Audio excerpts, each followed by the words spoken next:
Hey everybody, it's Scott Dalton with Simmons Floorcovering and Total Renovations. I'm at the Cotton House and we're just about to wrap this project up. Wanted to give you a chance to talk to Tammy or listen to Tammy and how she went about making some of her decisions.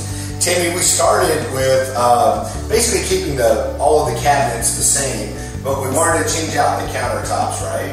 Can you tell me a little bit about how you went about deciding because we went with quartz, right? Quartz I love the white cabinets. I wanted to really add back the countertops that were darker and had some stains on them, and so I really love this marble look on the quartz. And then the travertine in the floor, and so I just really wanted everything to come together and be a little bit more modern while keeping a lot that we have in here. Okay.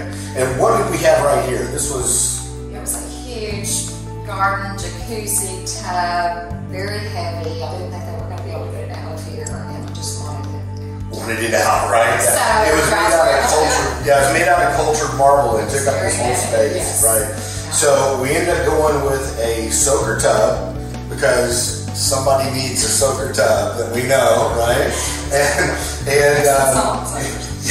And we did the stacked stone. Now, how did you come about deciding on the stacked stone? Well, you brought me some different samples, and I really wanted to tie in the glass that we were leaving since we weren't making changes on the shower. And after helping up, that just went with the flooring, the countertops. I just thought it pulled it all together. Right, absolutely.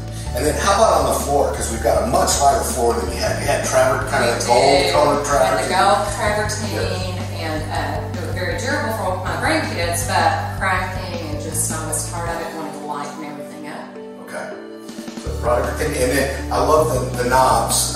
We want to make sure we get those in the photo. These knobs are beautiful. They just bring everything together. So they are really nice. We still have a little bit of paint touch-up to do to just wrap up the project, but we'll be handing over the keys here pretty soon. Tammy, thanks very much. Thanks very much. Thank you. Take care.